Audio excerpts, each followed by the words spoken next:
हम बिना समय गंवाए हम लोग स्टार्ट करते हैं। तो चलिए, पहला प्रश्न है आपके लिए कि रक्त में कैल्शियम लेवल को कौन नियंत्रित करता है, कौन सी ग्रंथि नियंत्रित करता है? रक्त में कैल्शियम लेवल को कौन सी ग्रंथि नियंत्रित करता है? चॉइस है आपके पास पिट्यूटरी ग्लैंड, ए, बी में है पाराथायराइड ग्लैंड, सी में है थायराइड ग्लैंड और डी में है एड्रिनल ग्लैंड। ठीक है, अब इसमें आपका आंसर क्या होगा? तो देखिए, स्पेशली जो इसका आंसर होगा वो होगा पाराथायराइड ग्लैंड। आंसर होगा बी, पाराथायराइड ग्लैंड। क्योंकि पाराथायराइड में जो हार्मोन होता है, दो तरह का हार्मोन होता है, पाराथायराइड हार्मोन और कैल्सिटोनिन हार्मोन। कैल्सिटोनिन हार्मोन और पाराथायराइड हार्मोन मिलकर क्या करता है? कैल्शियम लेवल को नियंत्रित करता है। हमारे ब्लड में जब कैल्शियम लेवल घट जाता है, कम हो जाता है, तो उस समय जब कम हो जाता है तो पाराथायराइड हार्मोन ज्यादा स्रावित होता है और हड्डी का कैल्शियम को क्या करता है? ज्यादा से ज्यादा मात्रा में। जैसे देखिए, कैल्शियम लेवल कम होने पर कैल्सिटोनिन घट जाता है और उससे क्या होता है? पाराथायराइड हार्मोन बढ़ जाता है। पाराथायराइड हार्मोन बढ़ जाता है और रक्त में हड्डी से कैल्शियम टूटकर रक्त में आ जाता है। ठीक है, तो पाराथायराइड हार्मोन बढ़ जाता है, कैल्शियम हार्मोन घट जाता है। इससे हड्डी का कैल्शियम निकल करके ब्लड में आ जाता है। लेकिन जब हमारे रक्त में अधिक कैल्शियम रहता है तो कैल्सिटोनिन हार्मोन बढ़ जाता है और पाराथायराइड हार्मोन घट जाता है। इससे रक्त का कैल्शियम हड्डी में जाकर के जमा हो जाता है। तो एक चीज ध्यान रखिएगा यहाँ पर, बहुत ही इंपॉर्टेंट, कि कैल्शियम कम होने पर, रक्त में अगर कैल्शियम कम होने पर कैल्सिटोनिन हार्मोन भी कम हो जाता है। और कैल्सिटोनिन हार्मोन कम होता है तो क्या होता है? हड्डी का कैल्शियम टूट करके रक्त में आता है। तो कोई क्वेश्चन और बनता है कि यहाँ पर जो ऑस्टियोपोरोसिस रोग होता है, ये कैल्सिटोनिन हार्मोन के कम स्राव होने पर होता है। ऑस्टियोपोरोसिस में क्या होता है? हड्डी खोखला हो जाता है, हड्डी कमजोर हो जाती है, क्योंकि कैल्शियम जो होता है हड्डी का वो टूट टूट कर ब्लड में आ जाता है। तो एक क्वेश्चन और भी बनता है कि कैल्सिटोनिन हार्मोन की कमी होने पर कौन सा रोग होता है? तो आप इसका आंसर क्या दे सकते हैं? ऑस्टियोपोरोसिस। ठीक है, दूसरा क्वेश्चन है, गर्भपात किस हार्मोन की कमी होने पर होता है? कई बार होता है प्रेगनेंसी है, अपने आप गर्भपात हो जाता है, तो किस हार्मोन की कमी होने पर गर्भपात हो जाता है? क्वेश्चन का समझ में आ गया हो तो ये चॉइस देखिए। चॉइस ये है प्रोजेस्टेरॉन, बी है एस्ट्रोजन, सी है रिलैक्सिन और डी है टेस्टोस्टेरोन। ठीक है, तो देखिए यहाँ पर प्रोजेस्टेरॉन, एस्ट्रोजन, रिलैक्सिन और टेस्टोस्टेरोन 4 हार्मोन आपको दिया गया है। इसमें से आंसर कौन होगा? तो आंसर है ए, प्रोजेस्टेरॉन। प्रोजेस्टेरॉन हार्मोन जो मुख्य रूप से गर्भ को मेंटेन करता है, गर्भ को बचाए रखता है। तो गर्भ को बचाए रखने का काम कौन करता है? Progesterone hormone. ध्यान रहे, प्रोजेस्टेरॉन हार्मोन कब स्रावित होता है, कहां से स्रावित होता है? तो याद रखिएगा, प्रोजेस्टेरॉन हार्मोन कार्पस ल्यूटियम से स्रावित होता है। कार्पस ल्यूटियम जब अंडाणु ग्राफियल फॉलिकल विकसित होकर जब अंडाणु बनता है, अंडाणु जब बाहर निकल जाता है तो उसका जो शेष भाग रहता है वो कार्पस ल्यूटियम बन जाता है। और कार्पस ल्यूटियम जो है एक ग्रंथि के रूप में काम करने लगता है। उस वही जो कार्पस ल्यूटियम में जो ग्रंथि के रूप में काम करता है वो प्रोजेस्टेरॉन हार्मोन स्रावित करता है। और प्रोजेस्टेरॉन हार्मोन स्रावित करता है तो मासिक स्राव को रोक देता है, जो प्लासेंटा का निर्माण करने में मदद करता है, हमारे मतलब यूटेरस के अंदर जो लेयर है उस मोटा करता है। और इस तरह से वो क्या करता है? गर्भ धारण को बचा करके रखने के लिए जितना उपाय है सब करता है।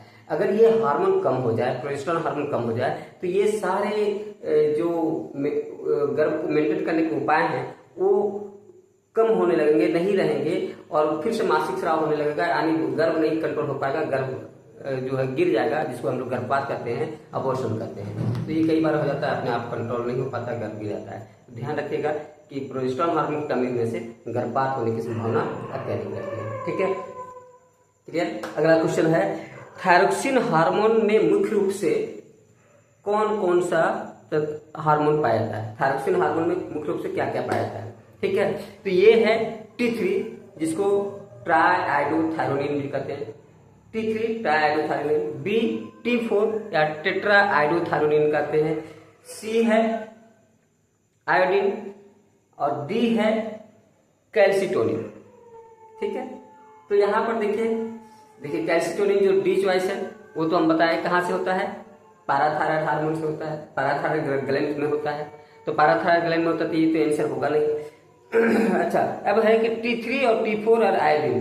तो मेनली जो थायरोक्सिन होता है वो थायरोक्सिन हार्मोन है जिसमें मुख्य रूप से T3 और T4 पाया जाता है, लेकिन T3 और T4 में मुख्य रूप से T4 को थायरोक्सिन कहते हैं। आप जानते हैं जो थायराइड ग्लैंड है वो दो तरह का हार्मोन स्रावित करता है, T3 जिसको ट्राइआइडोथायोनिन कहते हैं, T4 टेट्राआइडोथायोनिन कहते हैं। T3 जो होता है ये 20% होता है कुल हार्मोन, जो जितना थायरोक्सिन होता है उसका 20% जो होता है, जैसे आदमी ये कह सकते हैं थायराइड हार्मोन जितना स्रावित करता है उसमें से 20% T3 स्रावित करता है और 80% T4 स्रावित करता है। सबसे अधिक मात्रा में क्या स्रावित होता है, T4। ये क्वेश्चन पूछा गया है, T3 स्रावित से अधिक होता है कि T4, तो T4 स्रावित सबसे अधिक होता है, जिसको टेट्राआइडोथायोनिन कहते हैं। टेट्राआइडोथायोनिन को ही थायरोक्सिन भी हम लोग कहते हैं। तो थायरोक्सिन में मेन अगर कहा जाए तो क्या चीज होता है, T4 होता है। चलिए ये क्वेश्चन समझ में आ गया। अगला क्वेश्चन हम लोग देखते हैं, डायबिटीज इंसिपिडस या इंसिपिडस मधुमेह किस हार्मोन की कमी होने पर होता है, किस हार्मोन की कमी होने पर होता है। यह एक रोग है, डायबिटीज इंसिपिडस रोग किस हार्मोन की कमी होने पर होता है। तो ये एक चॉइस है आपके पास, इसका ए में इंसुलिन, बी में वैसोप्रेसिन या एडीएच, सी में ग्लूकागोन और डी में थायरोक्सिन।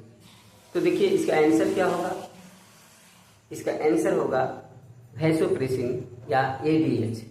वैसोप्रेसिन या एडीएच जो होता है ये मुख्य रूप से जानते हैं कि पिट्यूटरी ग्लैंड से स्रावित होता है, पिट्यूटरी ग्लैंड के पोस्टीरियर भाग से स्रावित होता है, पश्च भाग से स्रावित होता है। वैसोप्रेसिन हार्मोन की कमी होने से बार बार पेशाब होता है, बार बार पेशाब होता है। इसी रोग को हम लोग कहते हैं इंसिपिडस, यानी डायबिटीज इंसिपिडस। तो मधुमेह जो मेन हम लोग जानते हैं शर्करा रोग, मधुमेह रोग या डायबिटीज रोग वो अलग है, वो इंसुलिन की कमी से होता है। ठीक है, डायबिटीज रोग किसकी कमी से होता है, उसको डायबिटीज मिलाइटस कहते हैं, ध्यान रखिएगा, उसको कहते हैं डायबिटीज मिलाइटस, और वो होता है इंसुलिन की कमी से। लेकिन डायबिटीज इंसिपिडस किसकी कमी से होता है, वैसोप्रेसिन या एडीएच हार्मोन के कमी से। चलिए अगला क्वेश्चन हम लोग देखते हैं। अगला क्वेश्चन है, किस ग्रंथि को पहले अवशेषी अंग कहा जाता था, या अभी हाल तक इसको अवशेषी अंग माना जाता था, लेकिन अब एक से एक ग्रंथि माना जाता है। किस ग्रंथि को पहले या किस अंग को पहले अवशेषी अंग माना जाता था, लेकिन अब क्या माना जाता है, एक ग्रंथि माना जाता है। किस अंग को, चॉइस है आपका थाइमस, पेनक्रिएज, अग्नाशय, पिट्यूटरी और डी में है पिनियल। तो इसका आंसर है पिनियल ग्लैंड। पिनियल यानी पिनियल ग्रंथि जो एक छोटी सी ग्रंथि होती है, हम कहें कि गहरे ब्रेन के सबसे गहरे अंदर भाग में एक छोटी सी ग्रंथि है। ये एक अवशेषी अंग के रूप में पहले माना जाता है। इसका क्रियाकलाप लोगों को नहीं जानकारी थी, तब तक इसमें अवशेषी अंग माना जाता था। अवशेषी अंग जानते हैं, जिसका वेस्टिजियल ऑर्गन कहते हैं, वेस्टिजियल ऑर्गन जिसका उपयोग अब पहले कभी रहा होगा लेकिन अब शरीर में नहीं इसका उपयोग, ऐसा माना जाता था पहले। लेकिन जब हाल फिलहाल जब धीरे धीरे इसका हमारा अध्ययन किया गया तो पता चला कि ये बहुत ही महत्वपूर्ण ग्रंथि है और इसमें दो तरह का हार्मोन स्रावित होता है, मेलाटोनिन और सेरोटोनिन। मेलाटोनिन और सेरोटोनिन ये दो तरह का हार्मोन स्रावित होता है। और ये हार्मोन जो है मेलाटोनिन हार्मोन और सेरोटोनिन हार्मोन हमारे जो नेत्र के नर्व्स हैं यानी आई नर्व्स के प्रभाव से कंट्रोल होते हैं। ये प्रकाश और अंधेरा में अलग मात्रा में हार्मोन स्रावित करता है। मेलाटोनिन हार्मोन मुख्य रूप से हमारे जो दैनिक दिनचर्या होता है, दैनिक क्रिया होता है, उसको नियंत्रित करता है। सुबह में समय पर उठना, रात में धीरे धीरे नींद अपने आप लगना, शौच होना, मतलब 24 घंटा का जो साइकिल होता है हमारे दिनचर्या का साइकिल, अपने आप एक समय के बाद आप जग जाते हैं, फिर अपने आप एक समय पर भूख महसूस करते हैं, फिर सोने लगते हैं। और मासिक स्राव स्त्रियों को होता है, एक समय पर फिक्स होना है। इस तरह के जो क्रियाएं हैं इसको मेंटेन करता है हमारा पिनियल ग्लैंड। तो इसको अब जो है एक ग्रंथि माना जाता है, पहले क्या माना जाता है, इसको अवशेषी अंग माना जाता था। ओके, चलिए धन्यवाद आप लोग को, बस इतना ही आज हम बता रहे हैं छोटा सा में। बाद फिर अगले दिन हम दूसरे प्रश्नों को देखेंगे। धन्यवाद, थैंक यू बात करने के लिए। अच्छा लग रहा हो तो आप लोग लाइक तो करते ही हैं वीडियो को, कमेंट भी करते हैं। आप लोग पसंद आ रहा है, आप लोग देख रहे हैं कि आप लोग बहुत ही ज़्यादा इसको रिस्पॉन्स ले रहे हैं। धन्यवाद, आप हमारे वीडियो देखते हैं और उसको रिस्पॉन्स देते हैं, इसके लिए आप लोग को बहुत बहुत धन्यवाद, थैंक यू।